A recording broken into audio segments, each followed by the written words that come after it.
Assalamualaikum warahmatullahi wabarakatuh. Halo teman-teman semua, perkenalkan nama saya Dia Vidya Cahyani Tias dengan NIM 22804241013 dari Prodi Pendidikan Ekonomi Fakultas Ekonomi dan Bisnis Universitas Negeri Yogyakarta. Pada kesempatan kali ini kita akan membahas satu topik menarik mengenai perkembangan kognitif yang meliputi dua hal. Yang pertama, tahapan perkembangan kognitif menurut John Piaget, khususnya pada anak SD dan SMP. Lalu yang kedua, kita akan membahas bagaimana sih perkembangan kognitif itu dapat mempengaruhi strategi mengajar seorang guru. Yuk simak video berikut ini. Masuk dalam pembahasan yang pertama, yaitu tahapan perkembangan kognitif menurut John Piaget.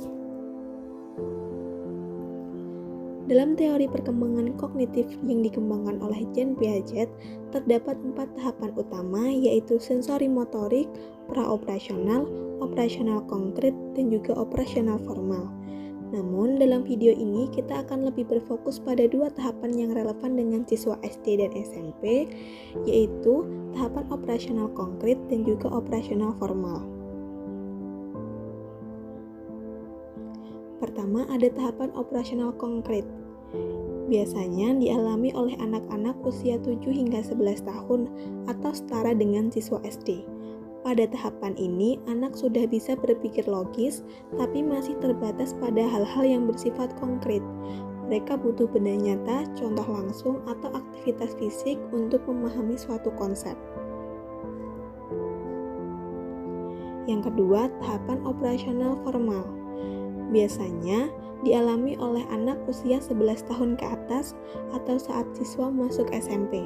Di tahap ini, anak mulai bisa berpikir abstrak, menyusun hipotesis, dan menganalisis informasi secara logis. Mereka tidak lagi selalu membutuhkan benda nyata untuk belajar dan sudah bisa memahami konsep yang bersifat teoritis.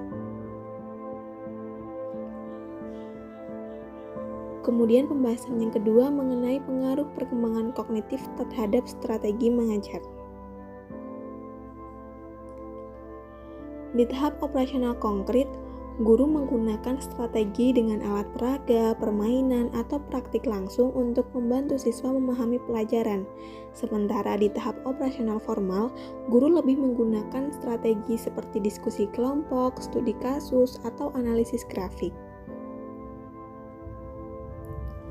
Selanjutnya ada simulasi nyata yang berupa pengamatan terhadap beberapa gambar yang tersaji.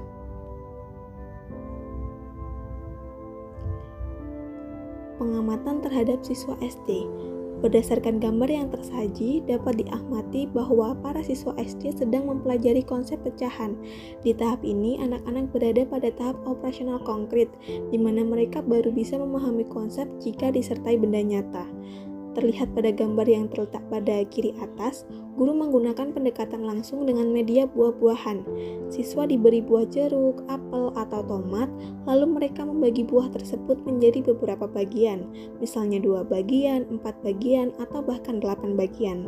Aktivitas ini bukan sekedar memotong buah, tetapi merupakan cara untuk membuat anak memahami apa itu setengah, seperempat, atau seperdelapan. Mereka dapat langsung memahami dan menyentuh bagian-bagian tersebut. Selain itu, pada gambar di sebelah kanan bawah, terlihat guru juga menggunakan papan pecahan sebagai alat bantu visual. Lingkaran-lingkaran warna-warni yang dibagi menjadi bagian-bagian sama besar memperkuat pemahaman siswa terhadap simbol pecahan seperti 1/2, 1/4, dan seterusnya.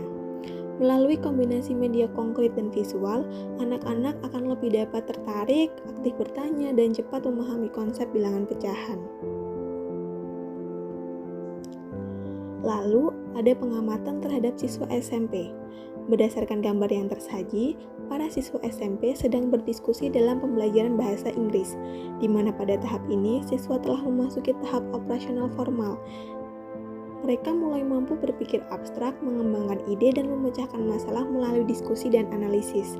Guru menggunakan pendekatan yang melibatkan siswa dalam diskusi kelompok kecil. Siswa diminta mencari kosakata baru dalam kamus untuk kemudian dijadikan bahan membuat komik bergambar sederhana. Aktivitas ini bukan hanya melatih pemahaman kosakata, tetapi juga kemampuan berpikir kreatif siswa.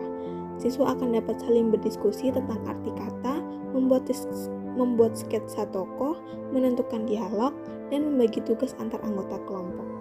Aktivitas ini akan memicu interaksi, pemahaman konteks, dan juga kemampuan berpikir kritis. Dari penjabaran tadi, pada intinya perkembangan kognitif anak sangat mempengaruhi strategi mengajar.